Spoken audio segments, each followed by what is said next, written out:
जय साईं राम। आशा करती हूँ आप सब अच्छे होंगे, स्वस्थ होंगे और इन दिनों अच्छे से डिवोशन कर रहे होंगे, प्रेयर्स भी कर रहे होंगे और उसके साथ साथ अपने काम तो बहुत अच्छे से कर रहे होंगे। क्योंकि ऑलवेज़ रिमेंबर, हम चाहे कितनी भी चैंटिंग कर ले, कितना भी मंत्र जाप कर ले, कुछ भी कर ले, बट वर्क इज़ वर्शिप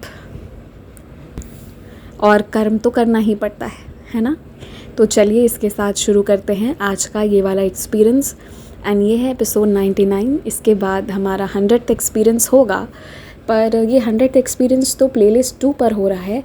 पर अगर वैसे देखा जाए ना तो ये जो नेक्स्ट एक्सपीरियंस होगा उससे मिलाकर हमारे 500 एक्सपीरियंस हो जाएंगे बाबा के आशीर्वाद से, 500 से ज़्यादा ही। तो जो लोग न्यू जुड़े हुए हैं, मैं उनसे ये कहूँगी कि जब भी टाइम मिलता है ना, आप इन एक्सपीरियंसेस को ज़रूर सुना कीजिए।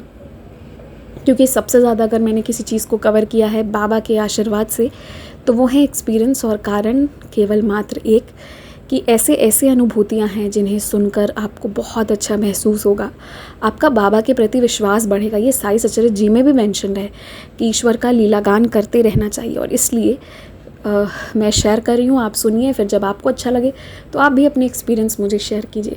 डेफिनेटली आगे या पीछे डाल तो दिया ही जाएगा।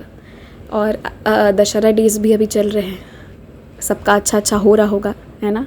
तो ये जो एक्सपीरियंस है जिन डिवोटी का, अभी से कुछ दिन पहले, क्योंकि इधर रिसेंट में उदी के बहुत सारे एक्सपीरियंसेस मैंने डाले हैं, तो जो एक एक्सपीरियंस आया था एक डिवोटी का कि उन्हें ना बहुत हैवी ब्लीडिंग हो रही थी, उनके पीरियड्स रुक नहीं रहे थे। तो उसके बाद जो है उन्होंने ऊदी का सेवन किया था, जिसके बाद वो बिल्कुल नॉर्मल और ठीक हो गई।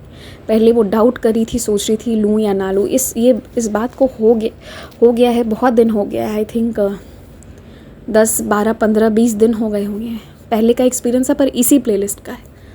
तो वो जो डिवोटी हैं, उन्होंने जब ऊदी लिया तो वो फिर पूरी तरह ठीक हो गई थी। ये वाला एक्सपीरियंस मैंने डाला था और मैंने एक बात कही थी वहाँ पर शायद कि पता नहीं ये वाला अनुभव किसके लिए होगा। तो इसे हमारे और भी लिसनर्स में से एक और डिवोटी हैं, वो सुन रही थी और वो सेम इसी प्रॉब्लम से गुज़र रही थी। उन्हें भी हैवी ब्लीडिंग हो रही थी बहुत दिनों से। ये बात वो किसी को बता नहीं रही थी, उन्हें बहुत डर लग रहा था, मन में तरह तरह के सवाल आ रहे थे कि कहीं कोई नया डिज़ीज़ ना हो, कुछ नहीं हो। आप समझ सकते हैं ना, ऐसी बहुत सारी चीज़ें होती हैं। और वो किसी को बता नहीं रही थी, पर उन्हें प्रॉब्लम का सल्यूशन भी नहीं मिल रहा था। तो इसके बाद जब उन्होंने ये सुना तो फिर उन्हें पहले लग रहा था कि ऊदी नहीं लेना चाहिए, क्योंकि ऐसा मानते हैं कि जब आपको when a woman is going through her periods, menstruation, तो वो बहुत प्योर नहीं होता है। तो ऐसे में ऊदी लेना, टच करना सही है या नहीं है, क्योंकि ऐसे समय में पूजा रूम में भी एंटर करने से मना कर देते हैं ना। तो फिर इन्होंने जो है वो ऊदी पहले 2-4 दिन डाउट में रही, लूँ या ना लूँ। बट उन्होंने जब एक्सपीरियंस सुना और उनका जो प्रॉब्लम था देखते हुए, उन्होंने फिर ऊदी जो है वो ले लिया। सोचा कि अभी जो है ठीक है, अभी लेती हूँ बाबा की ऊदी। ऊदी लेने के बाद जो इनके साथ बाबा का आशीर्वाद हुआ, देखिए वो मैं बताती हूँ। पहले इन्हें बहुत हेवी ब्लीडिंग होती थी, बहुत बहुत मुश्किल हो जाता है वैसे। तो फिर वहाँ से सब कुछ पहले नॉर्मलाइज हो गया और उसके बाद जो इनका साइकिल था वो नॉर्मल हो गया। तो ये बाबा ने इनको ठीक कर दिया बेसिकली, जो इतने महीनों से इनके साथ हो रहा था।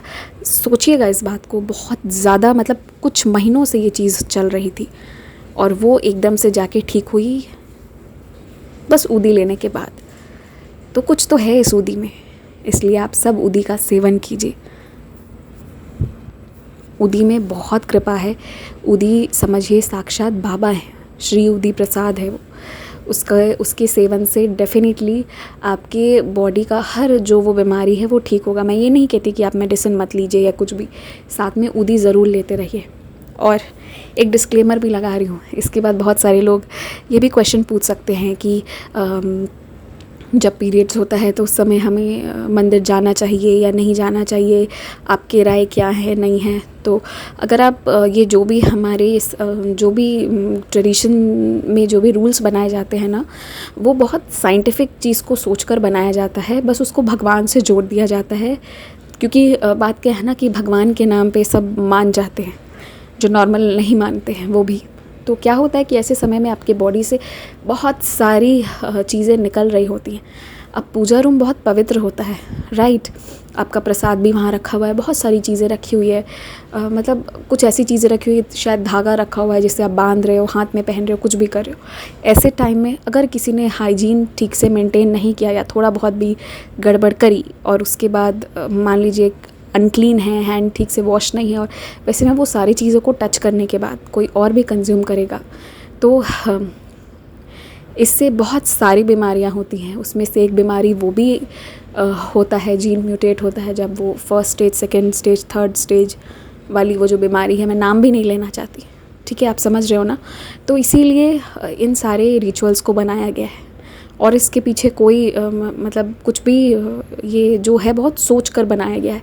तो इसीलिए ये हमारी सेफ्टी, हमारी फैमिली की, सबकी सेफ्टी के लिए है, तो वाई नॉट फॉलो इट, ठीक है। अभी इतना मॉडर्न भी क्या बनना है कि हम सेफ्टी से ही खिलवाड़ करें।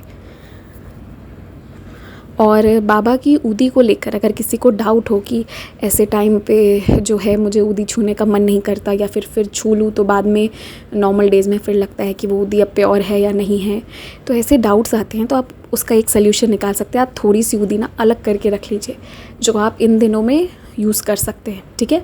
और बाकी ऊदी जो है उसे आप अलग रहने दीजिए, आप ये भी कर सकते हैं। पर ऊदी का उपयोग कीजिए। देखिए, हम बाबा को हर पल बुलाते हैं, ऐसा थोड़ी है कि मतलब हम बीमार हैं या कुछ भी हो रहा है तो हम बाबा को नहीं बुलाते। खुशी हो, गम हो, दर्द हो, दुख हो, कुछ भी हो रहा हो, बाबा को तो हम हर पल बुलाते हैं ना। ये कौन से रिवाज हैं जो हमें बाबा से, मतलब जब बाबा से हमें अलग नहीं कर पाए तो फिर बाबा की ऊदी से भेदभाव क्यों। जब ज़रूरत हो तो ऊदी का उपयोग कीजिए।